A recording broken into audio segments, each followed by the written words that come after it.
우리가 삶을 살며 여러 가지 어려운 일들을 겪습니다.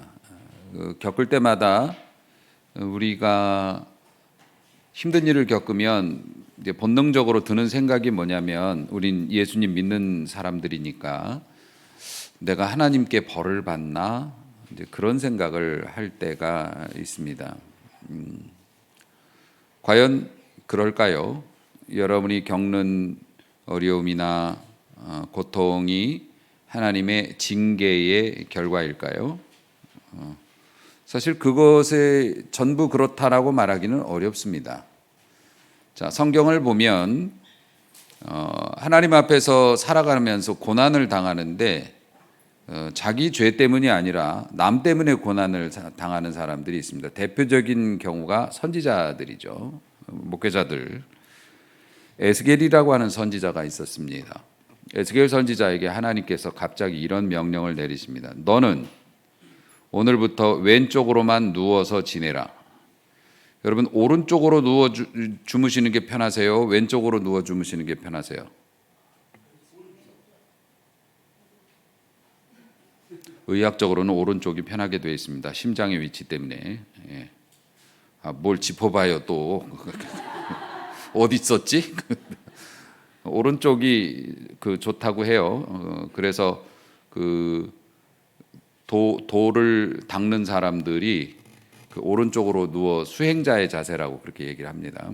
어쨌든 그런데 하나님께서는 왼쪽으로 누워, 너는 앞으로는 왼쪽으로만 누워서 지내라, 그렇게 명령을 주셨습니다. 이유가 뭐냐면 이스라엘 백성들이 하나님 앞에서 잘못한 것들이 너무 많아서 그것에 대한 징계를 받을 거니까 너는 네 몸으로 네가 고통을 당하면서 백성들에게 예언을 해야 된다. 그래가지고 에스겔 선지자가 그럼 얼마나 왼쪽으로 누워 있어야 됩니까? 그랬더니 하나님께서 이스라엘 백성이 하나님을 등을 돌린 횟수만큼, 그러니까 1년을 하루로 잡아가지고 네가 고통을 당해야 한다. 세 보니까 390년이에요. 그러면 390일 동안 왼쪽으로, 그건 제가 지어낸 얘기가 아니라 에스겔서에 나온 얘기입니다. 왼쪽으로 지내고 390일 동안 왼쪽으로 누워서 지내고 하나님의 심판을 예언한 다음에 다시 오른쪽으로 누워서 40일을 그렇게 지내라. 그러시면서 그동안에 네가 먹을 것은 이렇다 하시면서 깡보리밥만 먹으라 그래요. 뭐 짐승들이 먹는 먹이 같은 그렇게 고운 밀가루나 이런 걸로 빵을 만들어 먹는 게 아니라 아주 거친 음식을 먹어야 한다. 그렇게 하시고 먹는 양도 제한을 해 주셨어요. 오늘날 도량형으로 환산을 해보면 200g 정도 먹어요.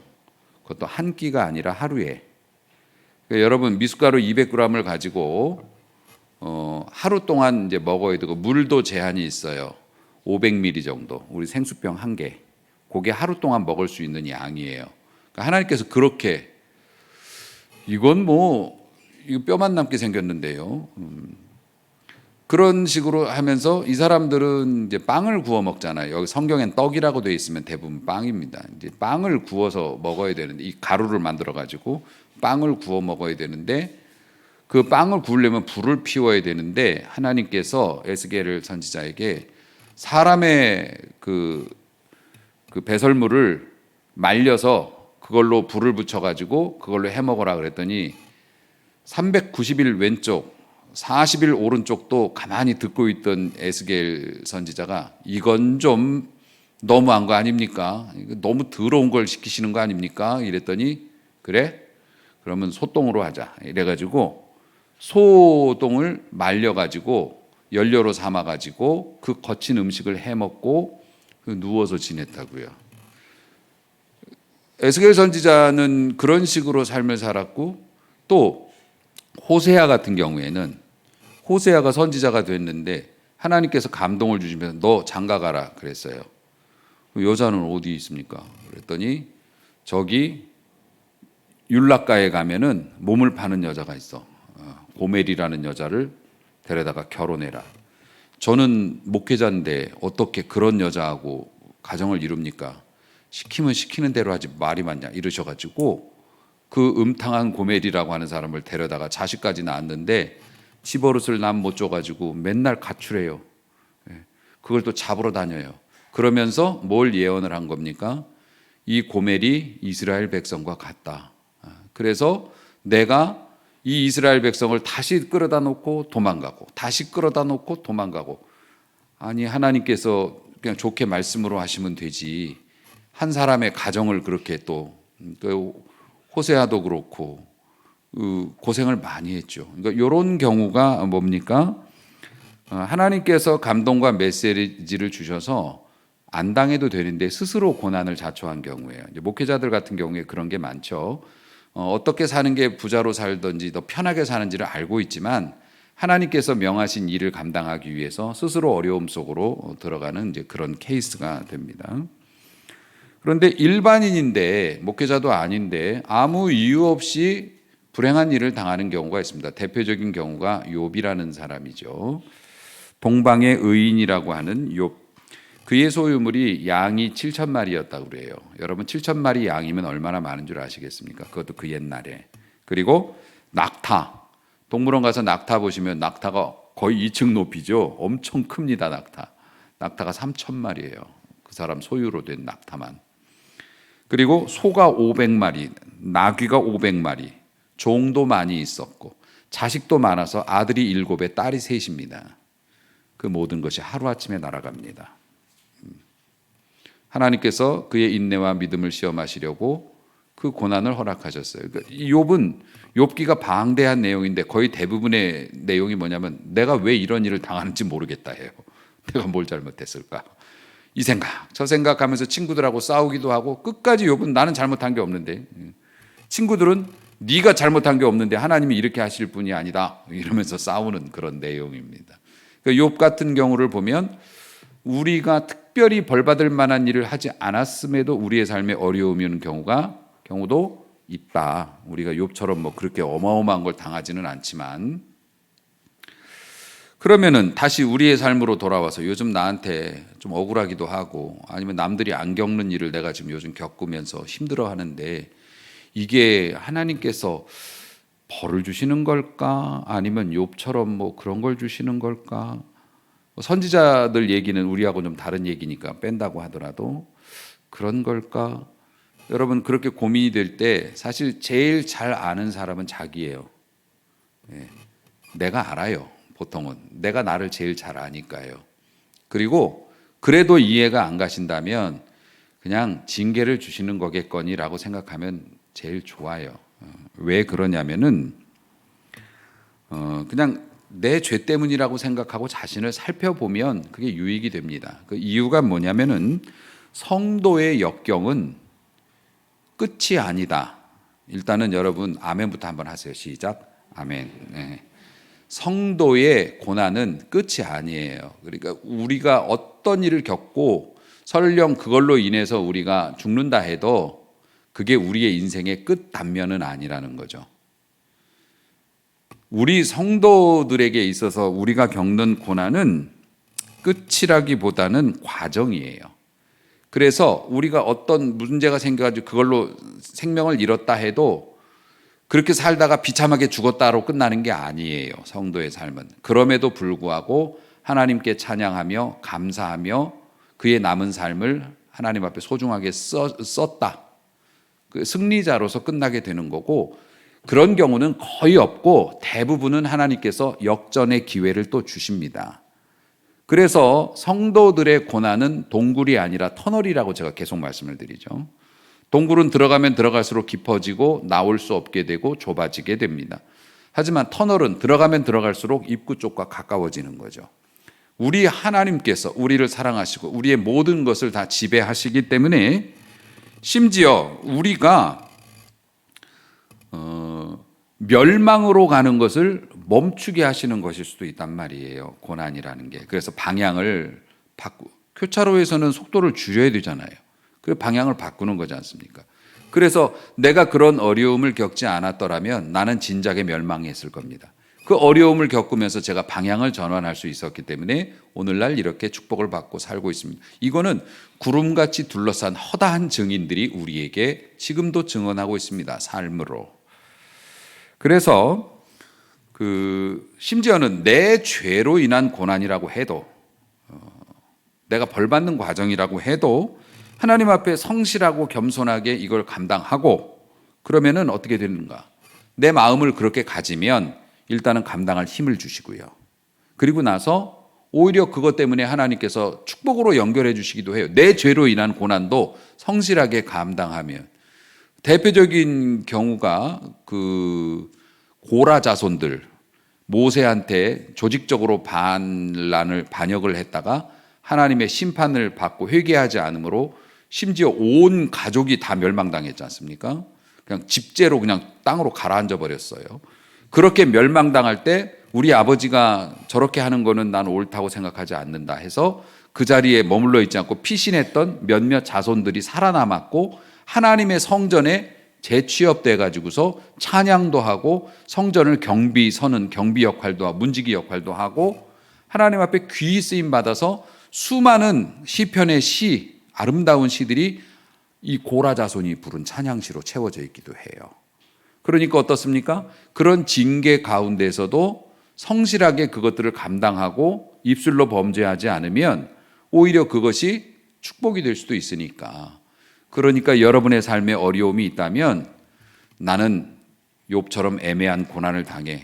괜히 그렇게 정신승리하지 마시고 그냥 뭔가 나한테 문제가 있나 하고 자신을 살피는 기회로 삼고 하나님을 원망하지 않으며 소망을 버리지 않으면 하나님께서 반드시 빛을 보게 하시고 그것을 통해서 더 좋은 길로 인도해 주시는 결과를 보게 될 것이다. 아멘 하시기를 바랍니다.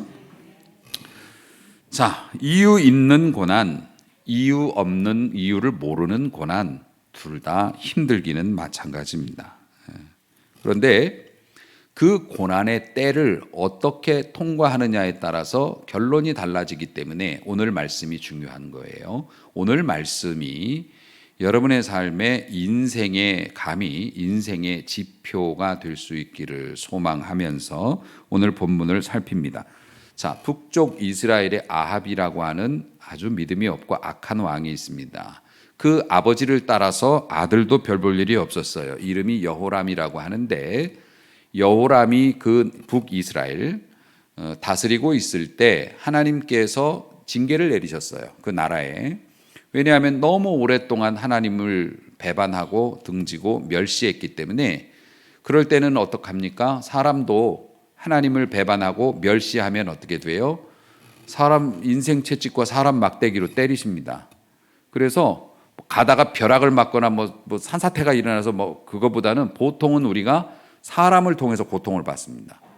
여러 가지 고통을. 그래서 인생 채찍과 사람 막대기로 때리시는데 나라니까 국가니까 주변에 아람이라고 하는 나라가 이 북이스라엘을 쳐들어왔어요. 당시 북이스라엘의 수도는 사마리아 성입니다. 남유다는요. 예루살렘이죠. 예루살렘이고 북유다는 사마리아가 이제 수도인데 공성전이 벌어진 거예요. 사람들은 사마리아 성으로 숨었고 아람의 군대가 사마리아 성을 포위하는 전형적인 공성전이 벌어졌고 공성전에 있어서 두 가지죠. 하나는 성을 깨부수고 들어가서 격파하는 거고 그게 안 되면 버티기죠. 그래서 버티기로 들어간 겁니다. 오랜 시간 이걸 버티게 되다 보니 보급이 안 되잖아요. 성 안에는 자원이 한정되어 있기 때문에 식량이 떨어지고 사람이 굶어요. 먹을 것이 바닥이 나니까 이 사람들이 율법에서 부정한 짐승으로 여기는 나귀를 잡아먹기 시작합니다. 말도 잡아먹었고 심지어는 이 사마리아 성이 굉장히 큰 성인데 북이스라엘의 수도니까요. 그 성에 온전히 사람이 탈 수 있는 말이 5마리밖에 없었대요. 이 나귀까지 사람들이 잡아먹기 시작하고 나중에는 이 부정한 짐승 나귀 먹기도 까다로운 나귀 머리 대가리라고 하죠. 이 머리 여러분 나귀 머리가 이만한데 그거 먹으라면 먹겠습니까 여러분? 그 나귀 머리 한 개가 얼마였는 줄 아세요? 5천만 원. 일반 사람들이 회사 다니는 직장인들 1년 연봉이라니까 1년 연봉에 해당하는 금액이 나귀머리 하나에 5천만 원에 팔렸다고요. 예. 그러고 나서 그렇게 비싸니까 일반인들은 손도 못 대는 거 아닙니까? 먹을 게 없으니까 심지어 자기 자식을 잡아먹었다. 이렇게 돼 있어요. 그러니까 이 사람들은 하나님에 대한 신앙이 이제 없으니까, 부귀자일 사람들이 신앙이 없으니까, 당시에는 아동 인권도 없고 자식이 여럿이니까 우리 다수를 위해서 너 하나 희생시켜야겠다. 이 짓을 했다고요. 같이 굶어 죽으면 죽는 거지. 하나님이 주신 소중한 생명이고 특별히 자식인데. 그러니까 이 정도로 궁핍했다는 겁니다. 그때 엘리사 선지자가 사마리아 성에 서서 하나님의 말씀을 선포합니다. 이제 복역의 때가 끝난 거예요. 구치소나 교도소에 있어도 만기 되면 출소되지 않습니까? 군대에서도 복무기간이 끝나면 제대하는 거고.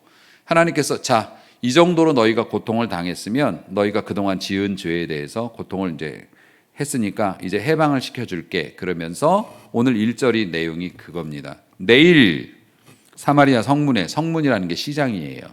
시장에서 성문 앞에서 다 거래를 하니까요.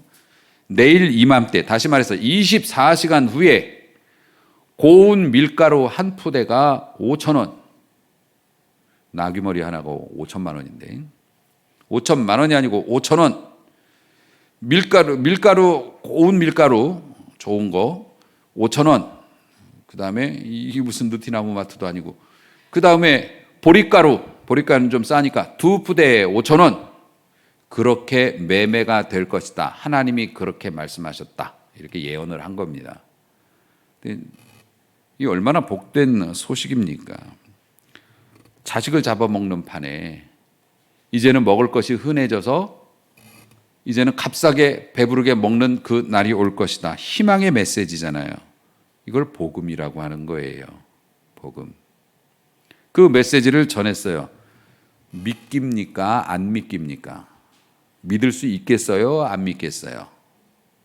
안 믿죠. 안 믿어지지. 되겠냐고요. 저라도 못 믿겠어요. 지금 이렇게 절박한데 그것도 뭐 6개월 후에 그럼 좀 이해가 가. 뭐 좋은 날이 올 수도 있겠죠. 내일 이맘때 24시간 후에 확 다 풀릴 거야 라고 말을 하면 믿기가 어렵죠. 그래서 왕의 신임을 받는 한 장관이 엘리사가 그 말을 하는 걸 옆에서 듣다가 그런 얘기를 했습니다. 하늘이 뚫려가지고 하늘에 창문이 생겨서 하늘이 뚫려서 하늘에서 밀가루가 쏟아진다 한들 어떻게 그런 일이 가능하겠냐 라면서 사람들 앞에서 엘리사를 조롱했어요. 그랬더니 엘리사가 오늘 읽은 말씀 중에 있죠. 네가 그것을 보기는 볼 것이다. 하지만 그걸 먹지는 못할 것이다. 이런 예언을 합니다. 그리고 나서 장면이 바뀌죠.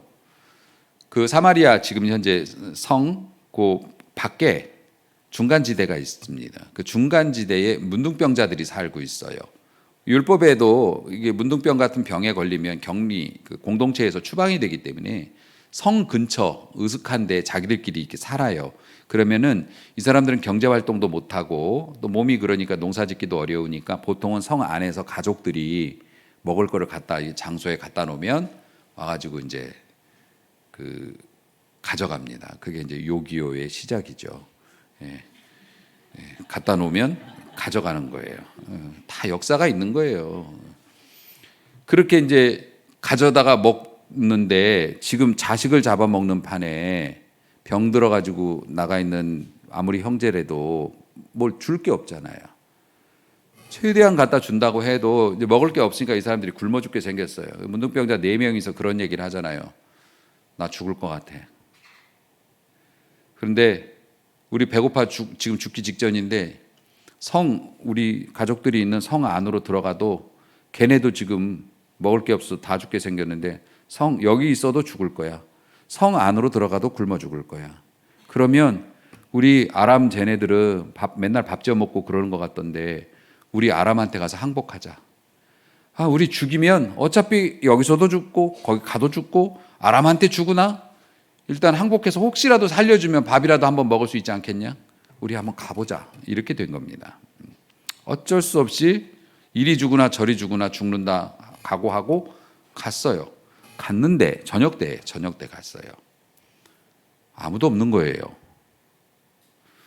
무기도 그대로 있고 텐트도 그대로 있고 밥차, 군인들 밥 지어 먹는 밥차도 그냥 있고 모든 게 다 그냥 사람만 없어요. 오늘 본문에서 여러분들 설명이 되어 있죠. 하나님께서 환청을 듣게 하신 겁니다. 그리고 그 사람의 마음에 가장 깊은 곳에 있는 공포감을 끌어올리셨어요. 하나님이 초자연적인 역사로 이 아람 군대한테 엄청난 군대의 함성을 듣게 하신 겁니다. 그리고 그 뿌리 깊은 공포를 막 끌어올리셨어요. 그러니까 이 사람들이 이성을 잃었습니다. 이 사람들이 뭐라 그러냐면 저것들이 죽게 생겼으니까 돈을 써가지고 이집트, 애굽의 군대를 끌어오나 보다. 우리 주변에 있는 싸움 잘하는 나라 용병을 고용했나 보다. 이런 소리가 들리는 걸 보니까 그러면서 막 공포에 휩싸였습니다.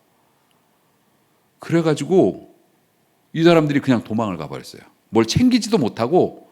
그러니까 하나님께서 하시면 그렇게 됩니다. 여러분, 사람이 왜 예수 믿고 교회 나오는 줄 아세요? 하나님께서 그 마음을 건드리시기 때문에 그래요. 여러분, 그 장관이 그런 얘기 하잖아요. 하늘에 창문을 낸들 그런 일이 있겠냐고. 내 남편이, 내 자식이 그렇게 말해도 교회 안 다니던 우리 부모님이 무슨 세상에 누가 와가지고 얘기한다고 교회 갈 거 아니라고, 말도 안 되는 얘기라고, 그런 얘기 하지 마세요. 하나님께서 때가 되면 함성을 듣게 하시고 공포를 느끼게 하셔서 어떻게 하면 구원을 받으리이까, 그날이 와요. 하나님이 하시면 되는 겁니다. 원래 하나님이 하시는 거예요. 그래서 이 사람들이 이제 도망을 갔으니 문둥병자들이 눈에 보이는 게 없죠. 딱 눈에 들어오는 건 뭡니까? 먹을 거. 그래서 일단은 뭐 여러분들도 그러고 저도 그렇겠고 일단 먹을 것부터 막 먹었어요. 이 사람들 분명히 설사했을 거라고. 왜냐하면 우리 요한군이 그 해병대에 지원을 해서 해병대에서 그 초기 이제 군사교육 받지 않습니까? 엄청 엄하게 다스리죠. 그래서 마지막 주간은 뭐 지옥 주간이라고 해서 고난 주간이 아니라 지옥 주간이라고 그래서 잠도 거의 안 재우고 밥도 조금씩만 주고 막 행군시키고 뭐 천자봉 이런 데 막 올라갔다 오라 그러고 이러니까 막 이제 그리고 나서 이제 수료를 시키는데 수료식 때 우리 가족들이 가거든요. 그러면은 가족이 온 친구들은 1박 2일 동안 외출을 보내줘요. 그러면 이제 포항 그 오천읍에 가가지고 거기 이제 숙소를 하나 잡아가지고 우리가 그렇게 고생하는 자식, 그렇게 보고 싶은 자식 밥도 제대로 못 먹고 그 우리 만났을 때 주머니에서 약과 꺼내주더라고. 요만한 약과. 자기가 진짜 먹고 싶었는데 이게 귀한 거라서 안 먹고 아빠 주는 거라고. 그래서 요즘도 맨날 약과 그러고 놀려요 제가. 네. 약과 좋아해요? 나 좋아해요. 그러는데 그렇게 이제 음식에 굶주리니까 가족들이 가가지고 뷔페 같은 거 데려가거든요. 먹고 싶은 거 마음껏 먹으라고. 막 맛있는 거 해가지고서 막 이렇게 해주고. 그러면은 조심해서 먹어야 되는데 안 먹다가 이제 막 먹고 싶은 거 막 다 먹고 이러니까 그 다음날 이제 복귀하기 위해서 차를 태워다 주면 중간중간에 애들이 차가 서 있고 막 토하고 있어요. 탈나가지고. 그러니까 아마 이 문둥병자들도 그랬을 겁니다. 하지만 토하는 것도 축복이지. 먹을 수 있으니까 토하는 거 아니겠어요? 막 먹었어요. 먹고 나면 이제 좀 배가 부르면 뭐가 보입니까? 어디 보자. 그러면서 이제 뭐 좋은 거 없나 챙길 거 아닙니까? 근데 이 사람들이 원래 군인들은 오면서 약탈들을 하기 때문에 장막에 보면 좋은 보물들이 있단 말입니다. 이것들을 가져다가 이 사람들이 묻었대요. 또 문둥병 걸려가지고 또 얼마나 영화를 보겠다고 이걸 갖다가 감췄어 또. 한참 그러다 보니까 이제 한 사람이 정신이 들은 겁니다. 그래서 그런 얘기를 합니다. 야, 이거 곧 날이 밝아오는데 날이 밝으면 우리 성에서도 얘들 도망간 거 알 거 아니야.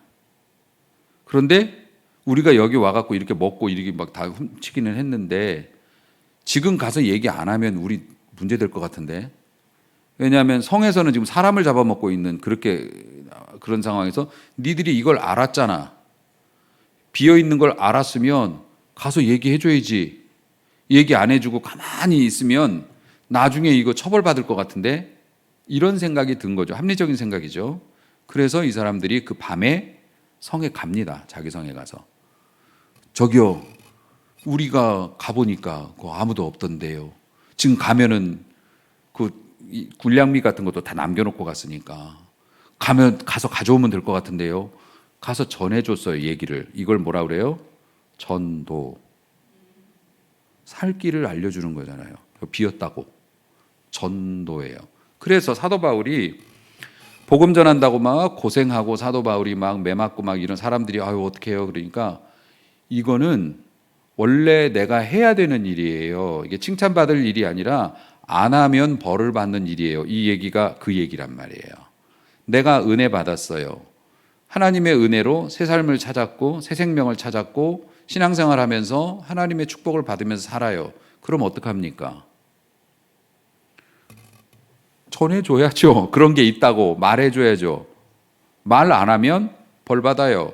그래서 이건 부득불, 원래 내가 해야 되는 일이고 복음을 전하지 않으면 내가 해를 받을 거기 때문에, 벌 받을 거기 때문에 원래 해야 되는 겁니다. 그러니까 여러분, 우리가 전도라고 하는 것이 해도 되고 하면 좋고 안 해도 할 수 없고가 아니에요. 원래는 여러분이 진짜 하나님을 믿고 천국에 소망이 있어요?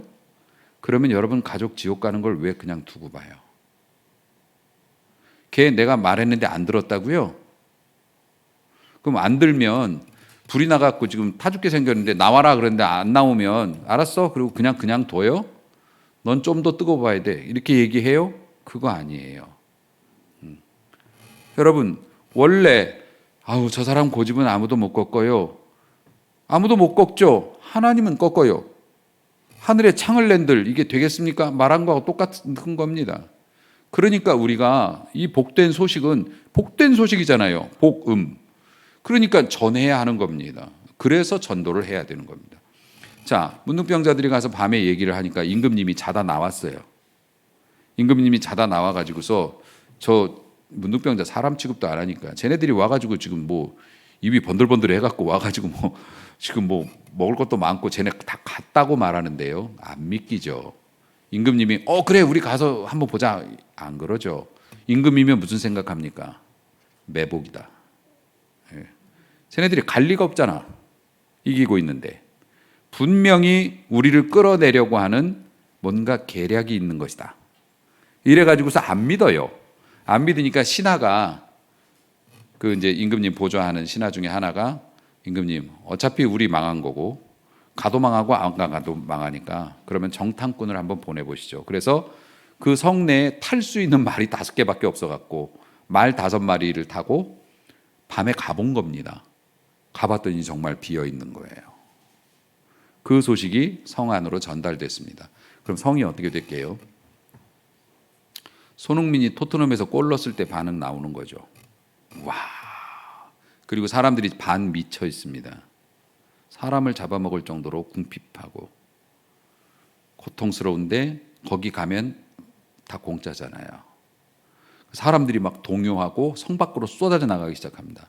임금이 신하들한테 질서 유지해라. 그럴 거 아니에요.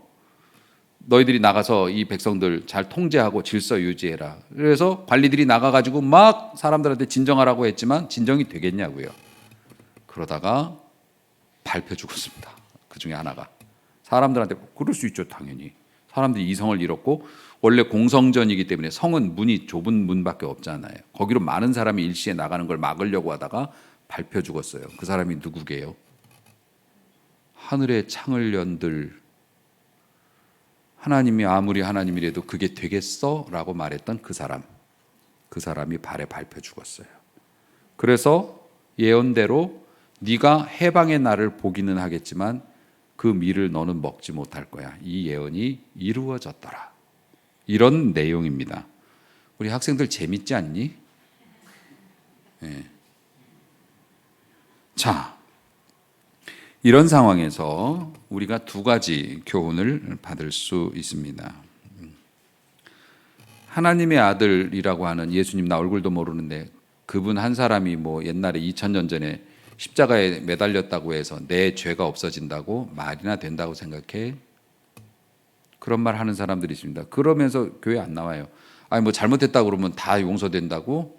말도 안 되는 소리 하고 있어. 뭔가 우리가 노력을 해야지. 이러면서 교회 안 나옵니다. 그게 뭐예요? 그 신하 같은 사람들이죠. 예수님 안 믿는 사람들 다 그렇게 얘기를 합니다. 예. 어떻게 하나님이 뭐 세상 죄를 다 한 사람 때문에 용서하냐고, 말도 안 된다고. 그런 사람들 많습니다. 예나 지금이나 믿기 어려운 얘기죠. 복음은 원래 믿기가 어렵습니다. 예. 깜짝 놀랄 만한 소식이니까요. 그런데 여기서 이제 중요한 것, 우리가 복음을 왜 전해야 하는지는 이미 여러분이 완벽하게 이해를 하셨을 거고, 우리가 하나님의 축복을 받는 사람이 되기 위해서 조심해야 될 게 입조심이라는 겁니다. 여러분, 어떤 고통 중에 있다고 하더라도 비관적인 말을 함부로 해서는 안 됩니다. 인간은 동물이 아니기 때문에, 짐승이 아니어서 인간은 이 말에 힘이 있습니다. 정말로 그렇습니다. 아니 목회자가 아니어도 개개인의 우리들이 내뱉는 말은 도장을 찍는 거하고 똑같습니다. 여러분 계약서를 썼다고 해서 계약에 효과가 있는 건 아니죠. 우리가 도장을 찍어줘야 효과가 있는 거죠. 그거하고 똑같습니다. 머릿속에서 생각이 떠오르는 건 있을 수 있습니다. 만약에 한 번만 여기서 더 어려워지면 나는 그냥 죽어버릴 거야. 이런 생각 들어요, 안 들어요? 들어요. 사람의 머릿속에 생각이 떠오르는 건 막을 수가 없습니다. 그건 죄도 아니에요. 새가 머리 위로 날아가는 걸 어떻게 막겠냐고요. 하지만 그 새가 내 머리 위에 올라앉아가지고 거기다 집을 짓는 건 내가 막을 수 있는 것처럼, 내가 5만 가지 부정적인 생각이 떠오르고, 그리고 가뜩이나 힘들어 죽겠는데 옆에서 위로한답시고 목사님이, 집사님 그래도 하나님이 살아계시잖아요. 하나님이 이맘때쯤 되면은 축복해 주실 거예요라고 목사님이 감동해서 얘기를 하면, 목사님은 제 형편 모르셔서 그래요. 겪거나 보셨어요? 목사님은 편하게만 사셔서 모르시죠. 이런 얘기하면 안 된다고요. 그런 얘기 한 사람도 없지만은 저한테 얘기 안 하고 집에 갖고, 야 목사님이 철없는 소리 한다. 고생을 덜 해서 그래. 이렇게 얘기하면 안 된다고요. 그건 자기의 고백이 되기 때문에 그 고백은 힘을 얻어요. 제가 항상 얘기하죠. 이상한 얘기 자꾸 하지 말라고. 그러면 사탄한테 삿발을 잡히는 거라고, 힘의 균형을 잃는 거라고요. 사탄이 갈고리 끼우는 거라고요. 귀신이 지나가다 말고 부정적인 얘기하고 믿음 없는 얘기하면 오? 내 스타일? 이러면서 들어온다고요. 달라붙는다고요. 시비 건다고요. 그러니까 여러분, 말에 힘이 있는 것은 이 사람도 부정적인 말 때문에 죽은 거 아닙니까? 부정적인 부분에도 힘이 있지만 긍정적인 부분에도 힘이 있단 말입니다. 그러니까 여러분들 특별히 부모님들 자식들한테 어디가 썩어 죽을 놈 이런 얘기 하면 안 돼요. 축복해 주셔야 돼요. 좋은 일이 있을 거라고. 하나님이 널 사랑하시기 때문에 너는 반드시 잘 될 거야. 계속 얘기해 줘야 합니다. 다른 사람이 나에게 축복할 때도 정말 내 마음은 위로받고 싶지 않고, 말도 안 되는 불가능한 얘기를 어디 괜히 기분 좋으라고 하면 더 약 올라요. 이렇게 얘기하지 말고 잘 받아들일 뿐만 아니라 여러분이 말에 힘이 있기 때문에 선언을 하는 거예요. 잘 될 거라고. 하나님이 챙겨주실 거라고. 너는 하나님께서 귀히 여기는 사람이니까 분명히 좋은 일이 있을 거라고 얘기해 줘야 해요. 공짜인데 왜 못해요? 하나님이 내게 감동 주실 때마다 해요. 진실하게 해요. 자식들은 알아듣습니다. 좋은 얘기 하는데 침 뱉는 사람은 없지요. 물론 그런 건 있습니다. 엄마 아빠도 안 믿으면서 나한테 뭐 맨날 그런 얘기만 한다? 이럴 수는 있지만,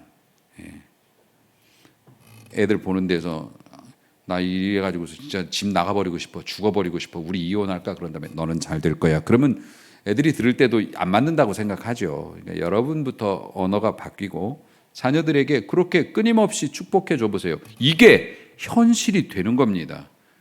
언어에는 힘이 있어요. 오죽하면 하나님께서도 세상을 말씀으로 창조하셨다고 하지 않습니까? 그러니까 여러분의 믿음으로 하는 고백은 그게 힘이 있고, 하나님의 축복이 없는 게 아닙니다. 바다에 물고기가 없는 게 아니에요. 내가 못 잡는 거지.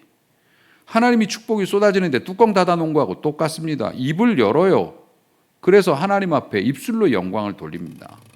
아니, 여러분들더러 높은 산에 올라가라는 것도 아니고 깊은 바다로 들어가라는 것도 아닌데 여러분에게 주어진 입술의 능력을 사용해서 하나님의 축복을 차지하라고 하는데, 말로 해서 다 될 것 같으면 뭐 내가 대통령도 되겠다, 그런 얘기 하지 말라고요.